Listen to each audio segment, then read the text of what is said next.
The coin clipping that toppled medieval kingdoms. It is the autumn of 1544. In a royal chamber overlooking the Thames, Henry VIII of England sits before a table lined with silver coins. The king's treasury is empty. His wars in Scotland and France have cost him more than £1 million sterling, a sum so large that the crown's silver reserves are almost exhausted. His advisers have warned him that another year of campaign will bankrupt the realm. But the king has no intention of stopping. Instead, he picks up one of the silver coins, examines it, and gives a quiet order to his master of the mint. By morning, the word will spread through the kingdom's mints: reduce the silver content of every coin by 1/4. Keep the same size. Stamp the same royal face. The coins will look identical to those that came before, but they will contain less metal. The king has decided to clip the coin without ever touching it with scissors.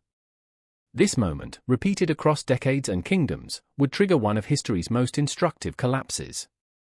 Not a military defeat. Not a plague. Not an invasion.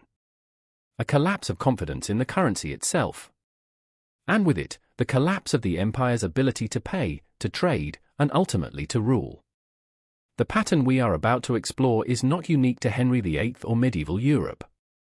It is the same cycle that has ended every empire that believed itself immune to the laws of money. The currency always dies before the empire does. And if you learn to read the warning signs, the incremental erosion of trust, the threshold moment when confidence breaks, you will understand not just why kingdoms fell, but how empires fail. The mechanism begins with a familiar problem: the state needs more money than it has. This is not corruption or incompetence, though both are present. It is a structural trap. An empire rises on the back of sound currency. Sound money is the foundation of trade, of creditors' willingness to lend, of soldiers' willingness to fight for a wage they believe will keep its value. Henry VIII inherited the most stable currency in Europe. The English pound was backed by silver. Merchants trusted it. Other kingdoms accepted it. This trust was the invisible foundation of English power. But power costs money. Wars cost money. Armies cost money. Building palaces, maintaining courts, paying administrators, and fortifications, all of it costs more and more as the empire grows. The state faces a choice. It can raise taxes, which breeds resentment and revolt. It can borrow, which requires creditors to believe the debt will be repaid. Or it can do what Henry VIII did: it can debase the currency. It can make the coin worth less while the coin itself stays the same size. Here is how the mechanism worked. The master of the mint would be instructed to take 1 pound of silver and divide it into more coins than before. In Henry VIII's case, the first debasement in 1544 was relatively modest, a reduction of about 25%. The coins were melted down and reminted with less silver and more base metal. The royal mint kept the profit. This was called seigniorage. The crown pocketed the difference between the old coin's value and the new coin's nominal face value. For a moment, it seemed like free money. The king could pay his soldiers, his creditors, his builders. The spending could continue. And it did. But here is where the invisible mechanism begins to accelerate. The people who received these debased coins did not know immediately that they had lost value. The coin looked the same. It bore the same royal stamp. For a few weeks or months, the debasement went unnoticed. Prices seemed stable. Trade continued. The illusion held. But slowly, the market understood. Other kingdoms, other merchants, other traders began to notice that the English coins were worth less than they used to be. They demanded more English coins for the same goods. Prices began to rise, first for imported goods, then for everything. What had seemed like a victimless transfer of wealth, a simple accounting trick, revealed itself to be a hidden tax on everyone holding the coin. By 1546, 2 years after the first debasement, the deterioration accelerated. Henry's government debased the currency again. And again. By 1551, 3 years after the king's death, his successor's government had reduced the silver content so far that the coins were barely recognizable. Where once they were 92% silver, they were now only 25%. The crown had debased the coinage by more than 70% in less than 7 years. The result was catastrophic. Prices quadrupled. The pound sterling, once trusted across Europe, became a joke. Foreign merchants refused to accept English coins at face value. They demanded a premium. Trade slowed. The inflation was so severe that it earned its own name, the Great Inflation of the Tudor period. But Henry VIII was not alone. Across Europe, other rulers facing the same fiscal trap reached for the same solution. Philip II of Spain, the most powerful monarch of the 16th century, inherited a vast empire that stretched from the Netherlands to the Americas. He inherited vast silver flows from the Spanish colonies in Peru and Mexico. These silver shipments were the envy of Europe. But they were never enough. Philip's wars in the Netherlands, his wars in Italy, his wars against the Ottomans, his attempted invasion of England, all of it consumed silver faster than the mines could produce it. And so Philip debased the currency as well. Spain's vellon coins, copper coins with a silver wash, were progressively reduced in precious metal content throughout the 1570s and 1580s. The same cycle emerged. Initial invisibility, then market discovery, then inflation, then loss of confidence, then collapse. Consider the timeline as a borrowed candle. When the candle is lit, you have light. You can see the wax, and it seems abundant. You plan your night around that light. But the candle burns whether you acknowledge it or not. If you use it to light 10 candles, you have more light, but the original candle burns faster. If you blow out the flame and paint the stub white and claim it is still full, you are not creating light, you are only delaying the moment when the room goes dark. Every debasement is a moment when the state blows out the candle and claims the night is still young. The question that emerges is this: when does the market stop believing the painting? When does confidence break? This is the critical threshold. Before the threshold, debasement works like a hidden tax. It raises money for the crown because the population has not yet adjusted their expectations. After the threshold, it fails. The moment merchants and savers understand that the currency is being progressively degraded, they change their behavior. They stop accepting coins at face value. They demand goods in kind instead of currency.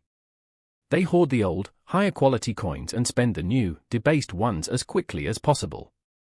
They price goods higher in the new currency to compensate for its expected loss of value.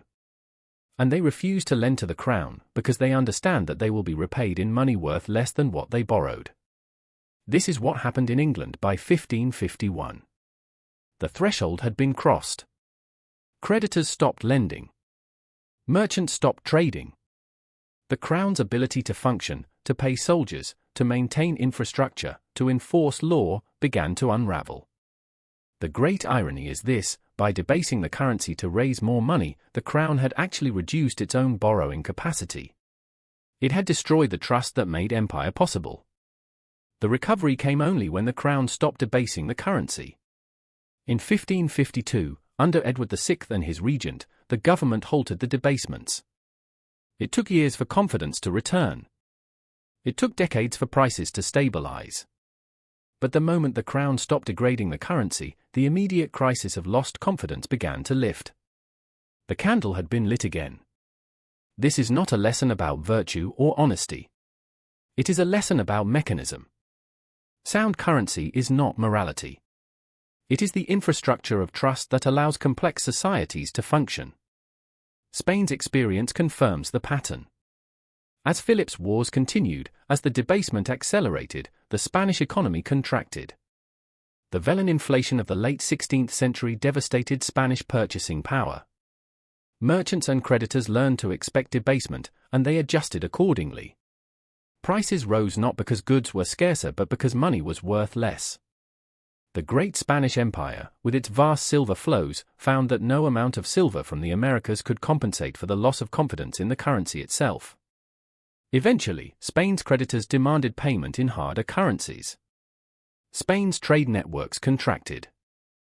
The empire's power, which had seemed absolute, began to erode at the invisible level, in the confidence that merchants and creditors placed in the state's monetary word. This pattern has repeated across centuries and empires.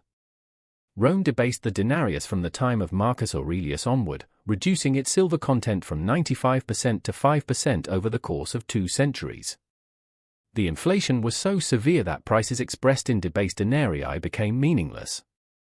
By the 3rd century, Rome's currency had collapsed, and the empire had to rely on barter and military coercion to extract resources.